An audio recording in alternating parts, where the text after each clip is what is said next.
Mesdames et messieurs, l'impact socio-politico-économique de Kinelenda dans l'amélioration de la qualité de vie des Kinoises et Kinois mérite un investissement total de chacun d'entre nous. Kinelenda est la réponse positive aux desiderata de cette population. Ce projet tient à cœur son Excellence, Monsieur le Président de la République, chef de l'État, Félix-Antoine Tshisekedi Tshilombo. Il vient s'ajouter à d'autres qu'il a initiés pour combattre la pauvreté au sein de nos communautés. Premièrement, Kinelenda est un projet du gouvernement congolais. Deuxièmement, ce projet d'aménagement de la ville de Kinshasa est placé sous la tutelle du ministère de l'Urbanisme et Habitat qui a dans ses attributions l'aménagement urbain. Troisièmement, la gestion de la coordination de Kinelenda est assurée pour l'instant, et c'est de manière provisoire, par la cellule infrastructure. J'en appelle à votre abnégation. Il faut restaurer Kinelabel.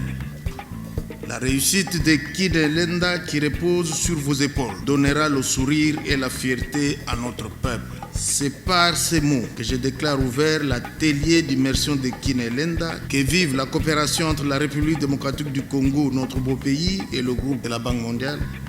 C'est par ce mot d'ouverture que l'atelier d'immersion a été lancé par le ministre d'État en charge de l'urbanisme et habitat, Pius Mwabilou.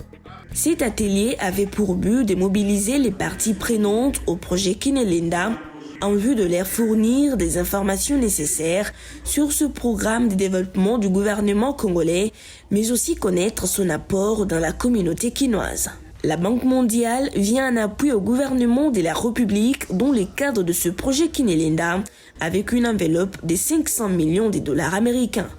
Cet atelier fait suite au lancement officiel qui a eu lieu le 11 novembre en présence des plus hautes autorités de l'État, sous couvert du chef de l'État, qui a montré l'importance du projet Kinelenda pour la RDC et pour Kinshasa. Vous savez que ce projet de 500 millions de dollars va permettre aux communautés les plus vulnérables de cette grande capitale du continent de bénéficier d'un certain nombre de services, d'un certain nombre d'infrastructures qui sont indispensables au développement économique et au bien-être des Kinois.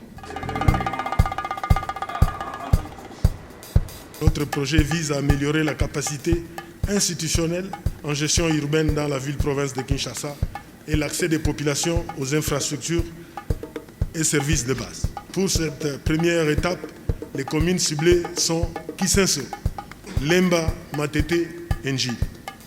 Le projet comprend 4 composantes dont les principales sont les suivantes. Les infrastructures de base vont prendre 355 millions.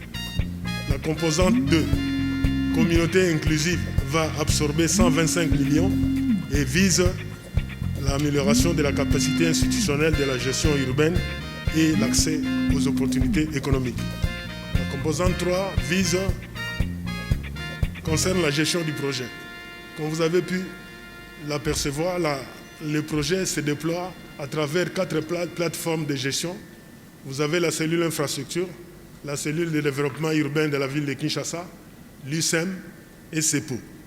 Donc nous avons 4 plateformes qui fonctionnent et il y a un budget de 20 millions qui est consacré à la partie gestion. La composante 4 concerne les interventions d'urgence. Avec ce projet Kinelenda, le gouvernement de la République veut mettre fin aux différents problèmes qui touchent la population kinoise, à savoir les difficultés en eau potable, de l'électricité, d'inondations, des érosions et bien d'autres. Dans la ville de Kinshasa, il y a un problème de production d'eau avec la population qui a augmenté. Les besoins actuels de la population en eau potable est évalué à 1 million de mètres cubes par jour, alors que les usines que la régie des eaux gère ne peuvent produire qu'au total 550 000 mètres cubes jour. Donc là, vous avez un déficit en production. Pour Kinelenda, il y a l'usine de zone, c'est une usine, un complexe qui a 3 usines pratiquement. Donc le projet Kinelenda finance 2 usines. Donc il fait un total de 110 000 m3 chacune, dont les 2 usines feront 220 000 m3 jour. Nous considérons les déchets, grâce aux nouvelles technologies, comme des ressources, comme des matières premières. Et la chance, c'est que les déchets biodégradables sont générés par tout le monde. Qu'on soit riche ou qu'on soit pauvre, on a tous des déchets biodégradables, à savoir, on va tous normalement, par exemple, à la toilette. Et le fait qu'on transforme ces déchets de manière profitable, même en prenant les tarifs de base de la SNEL et de la Régie des eaux pour les produits dérivés transformés de déchets organiques, fait qu'on a envie, nous, en tant qu'entreprise, de partager le profit.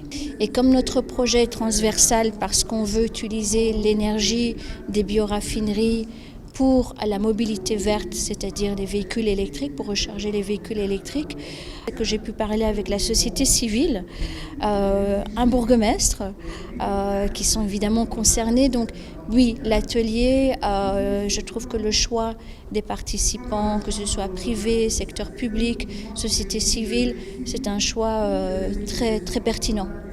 Ce projet a été conçu pour durer 5 ans. Eh bien, ces 5 ans se terminent le 31 juillet 2026. Et donc, à cette échéance, toutes les activités prévues sont censées avoir été terminées et que nous allons vivre une transformation réelle des quartiers dans la zone du projet. La population doit attendre une amélioration substantielle de sa desserte en eau. La population va s'attendre à ce que ces avenues soient, les avenues et les routes, l'accès à la route ou les désenclavements soient résolus. La population va s'attendre, pour ceux qui sont à Kisenso, que les phénomènes des érosions soient atténués. Kisenso va être désenclavé et conséquemment, les habitants de Matete et de Lemba vont subir moins d'inondations.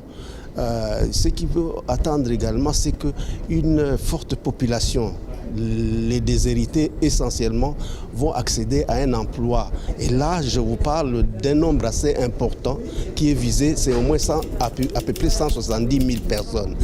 Le projet va également aider la ville de Kinshasa à se restructurer en termes de planification urbaine.